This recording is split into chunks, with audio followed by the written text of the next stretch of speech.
سب سے پہلے Pakistan Peoples party یا سندھ حکومت کے خلاف جس طرح سے سندھ کے حقوق سندھ مارچ کے ہم دیکھ رہے ہیں کہ انعقاد کے سلسلے میں ہمیں جوائن کیا ہے. ہمارے ساتھ موجود ہیں مرکزی مسلم لیگ سندھ کے صدر ہیں جناب فیصل ندیم آوان صاحب. بہت شکریہ آپ کا سر, آپ نے وقت دیا پروگرام کے لیے.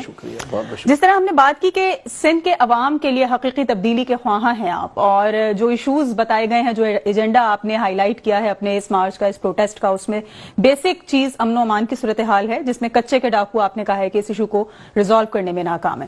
جو آپ کا مارچ ہے, کتنا آپ کو لگتا ہے کہ نتائج اس سے ہم نکلتے ہوئے دیکھیں گے, کیونکہ ان ایشوز کے اوپر مختلف پولیٹیکل پارٹیز کے پلیٹ فارم سے پروٹیسٹ ہوتے رہے ہیں؟ دیکھیں, ایک تو آپ نے جو بات کی اس کی تھوڑی سی میں وضاحت کر دوں. ہم نے دو طرح کے ڈاکو بیان کیے, دو طرح کے. ایک تو کچے کے ڈاکو ہیں جو ساری دنیا کو دکھائی دے رہے ہیں کہ وہ دن دہاڑے لوگوں کو شاہراہوں سے اغوا کرتے ہیں اور اغوا کر کے لے جا کر اپنے پاس رکھتے ہیں, ان کی ویڈیوز بناتے ہیں اور ویڈیوز بنا کر سوشل میڈیا پر جاری کرتے ہیں. اور جو ظلم ان کے ساتھ ہوتا ہے, یعنی جن لوگوں کو اغوا کر لیا جاتا ہے, وہ بھی آپ کے سامنے بالکل. لیکن اصل جو سوال ہے وہ یہ ہے کہ یہ ایک ملک ہے, ایک ریاست ہے, ریاستی ادارے موجود ہیں, ایک حکومت موجود ہے, تو ان کی موجودگی میں مسلسل یہ سلسلہ جاری کس طرح سے ہے. جب آپ اس کی طرف دیکھ رہے ہوتے ہیں تو آپ کو پتہ لگتا ہے کہ ان کی سرپرستی کرنے والے لوگ موجود ہیں. تو بالکل اسی طرح سے آپ اس وقت دیکھ لیں, اس وقت ملک کے سب سے بڑے شہر میں موجود ہیں, تو یہاں پر اگر آپ دیکھیں تو اسنیچنگ کی کتنی وارداتیں ہوتی ہیں. اسنیچرز جو ہے وہ اریسٹ بھی ہو جاتے ہیں, اور اس کے باوجود کہیں کسی جگہ یہ کہ یہ سلسلہ کسی جگہ پر جا کر رک گیا ہو, تو یہ تو نہیں ہے بالکل بھی. اور پھر اگلا جو مسئلہ ہے بہت بڑا کہ اسنیچنگ تو اپنی جگہ پر ہے, یعنی اسنیچرز نہ صرف یہ کہ آپ سے موبائل فون چھین لیتے ہیں, آپ کا سامان چھینتے ہیں, تھوڑی سی بھی مزاحمت کی جائے, اور بلکہ اس طرح کی مثالیں بھی موجود ہیں کہ اگر مزاحمت نہیں بھی ہوتی تو شوقیہ گولی مارتے ہیں. تو یہ جو چیز ہے پورے سندھ میں اس وقت جاری و ساری ہے. تو یہ تو صرف امن و امان کا مسئلہ ہے.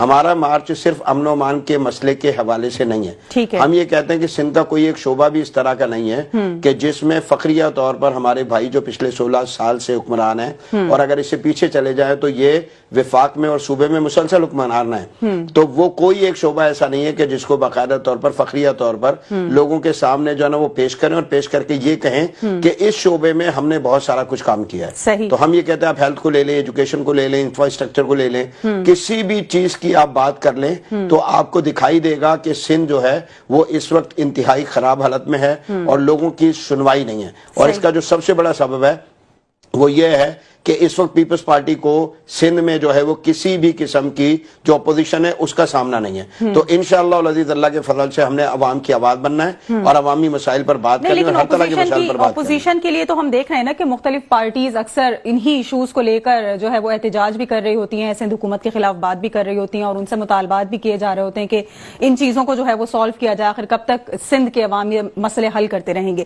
تو میرا جاننے کا مقصد یہ ہے کہ ان تمام تر ماضی میں ہونے والے پروٹیسٹ سے یا احتجاج سے یا مارچ سے آپ کی جماعت کا یا آپ کے پلیٹ فارم سے ہونے والا یہ مارچ کس طرح مختلف ہوگا, اور اس سے ہم نتائج کیسے برآمد ہوتے ہوئے دیکھ رہے ہیں؟ دیکھیں, ہماری جو خواہش ہے نا اس مارچ کے ذریعے سے, ایک تو ہوتا یہ آیا ہے, اگر آپ دیکھیں کہ ہمیشہ شہری سندھ کی آواز بلند کرنے والے اور لوگ ہیں, دیہی سندھ کی آواز بلند کرنے والے اور لوگ ہیں. اور پھر آپ نے دیکھا ہوگا کہ زبان کی بنیاد پر یہ کام کیا جا رہا ہوتا ہے, علاقائیت کی بنیاد پر یہ کام کیا جا رہا ہوتا ہے. تو ایک تو انشاءاللہ العزیز ہم نے یہ عزم کیا ہے کہ ہم یہ جو فرق ہے اس کو ختم کریں گے. یعنی کیوں مقصد ایسا نہیں ہو سکتا کہ دیہات میں رہنے والے اگر شہروں میں کسی کے ساتھ زیادتی ہوتی ہے تو اس کے خلاف آواز بلند کرے, اور کیوں ایسا نہیں ہو سکتا کہ شہروں میں رہنے والے اگر دیہات میں کسی کے خلاف کے ساتھ زیادتی ہوتی ہے تو اس کے خلاف آواز بلند کریں. تو ہم نے آپ دیکھیں کہ ایک طرف سے شروع کر کے دوسری طرف لے جانا ہے اس مارچ کو, اور اس کی جو بنیادی وجہ یہ کہ ہم عوام کو اس بات پر ابھاریں, اس بات پر جو ہے نا وہ قائل کریں کہ آپ اپنے گھروں میں اس لیے بیٹھیں کہ شاید آپ کی آواز کو سننے والا کوئی نہیں ہے. تو آپ آئیں, باہر نکلیں, اور باہر نکل کر ہمارے ہم قدم ہوں, اور ہم قدم ہو کر اس احتجاج میں ہمارے ساتھ حصے دار بنے, اور اس کے بعد ہم سب مل کر جو ہے وہ اس حکومت کو مجبور کریں کہ عوام کو ان کے حقوق دیں.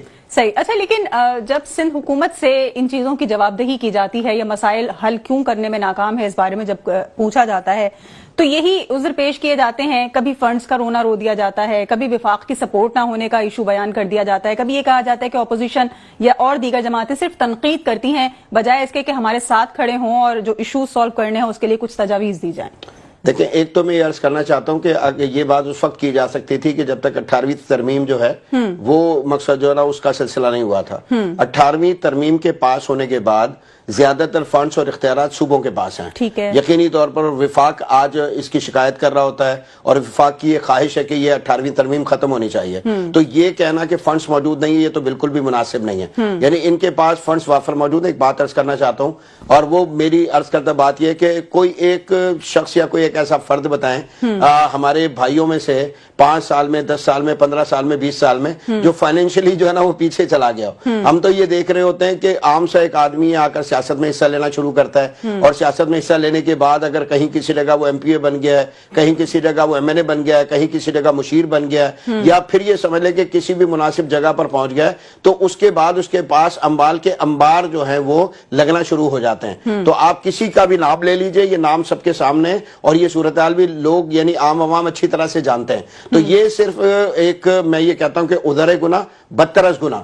یعنی اس کی مثال بالکل اس طرح کی ہے کہ اگر آپ کے پاس فنڈز نہیں ہیں, اگر آپ کا ساتھ نہیں دیا جا رہا, اگر آپ سے کام نہیں ہو پا رہا تو آپ چھوڑیں اور جا کر گھر بیٹھے کسی اور کو دے دیں موقع. مقصد اگر آپ سے نہیں ہو پا رہا تو آپ عوام کے سامنے مجرم کیوں بن رہے ہیں؟ آپ نے 3 بار باری لیے مقصد ایک ساتھ, اب یہ 4تھی بار ہے. آپ یہ دیکھ لیں کہ 16واں سال ہے حکمرانی کا اور اگر اس سے آپ پیچھے چلے جائیں تو وفاق میں بھی یہ آپ کو ملیں گے, اگر آپ پیچھے چلے جائیں تو آپ کو یہ صوبے میں بھی ملیں گے. تو اس کا مطلب یہ کہ بار بار حکومت آپ لیتے چلے جائیں, بار بار حکمرانی کے مزے آپ لیتے چلے جائیں اور جو کچھ بھی اس کے ذریعے سہولیات میسر آتی ہے وہ بھی لیتے چلے جائیں. اور اس کے بعد آپ اچھی طرح جانتے ہیں پیپلز پارٹی کا کیا کسی سے ڈھکا چھپا نہیں ہے. پچھلے دنوں سندھ میں بڑی آواز تھی, میڈیا پر بڑی آواز تھی کہ سندھ میں ایک سسٹم ہے. اب وہ سسٹم کیا ہے؟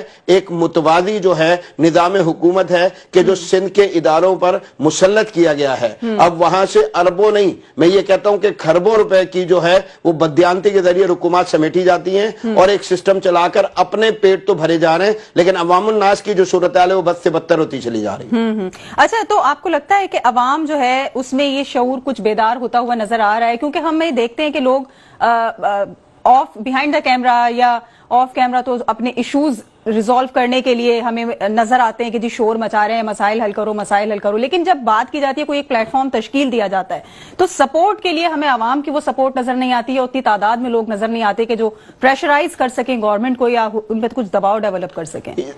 دیکھیں اس کا سبب ہے, اس کا سبب یہ ہے, میں پھر عرض کرنا چاہتا ہوں کہ جب ایک ہی جماعت مسلسل حکومت میں جو ہے وہ موجود ہوگی اور اس کے بعد حکومت میں موجود ہونے کے سبب وہ ہر جگہ پر, ہر سیٹ پر, ہر پوسٹ پر لے جا کر اپنے بندے بٹھائے گی. انتظامیہ میں ان کے لوگ ہوں گے, عدلیہ میں ان کے لوگ ہوں گے, مختلف جگہوں پر انہوں نے اپنے لوگ بٹھا رکھے ہوں گے, تو ہر اٹھنے والی آواز کو دبانا انتہائی آسان ہوگا. اب جو اصل بات ہے یہی حوصلہ دینے کے لیے, یعنی لوگوں کو یہی حوصلہ دینے کے لیے کہ دیکھیں ہم آپ کی آواز بلند کرنے کے لیے میدان میں آئے ہیں اور آپ صرف ایک کام کیجئے کہ اس آواز میں آواز ملائیے تاکہ کوئی تو ہو کہ جو ان کے حوالے سے بات کر رہا ہو. یعنی میں یہ سمجھتا ہوں کہ 4 صوبے ہیں اس ملک کے اگر, تو سب سے جو بدترین طرز حکمرانی ہے وہ صوبہ سندھ کی حکومت کا ہے.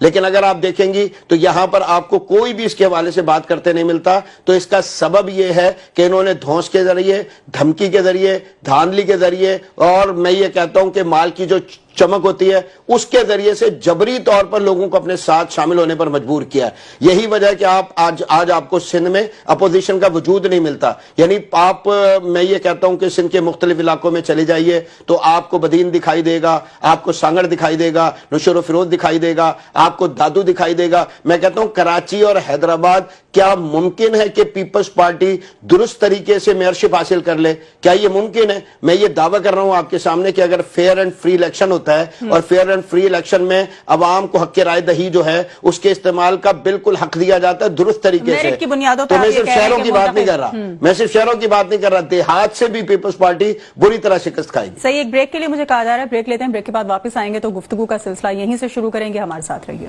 ویلکم بیک ناظرین, پروگرام میں ایک بار پھر آپ کو خوش آمدید کہیں گے. اور بریک پہ جانے سے قبل جس طرح سے ہم بات کر رہے تھے کہ سندھ حکومت مسلسل ڈیلیورنس میں ناکام نظر آ رہی ہے اور کیا ایک وجہ اس کی یہ ہے کہ وڈیروں اور بااثر شخصیات کا تسلط عوامی مسائل حل کرنے کے لیے پاکستان پیپلز پارٹی کو جو کئی عرصے سے صوبے میں حکومت کر رہی ہے یہ روکتا ہے. ہمارے ساتھ اس وقت اسٹوڈیوز میں موجود ہیں حقوق سندھ مارچ کے حوالے سے سندھ کے صدر ہیں مرکزی مسلم لیگ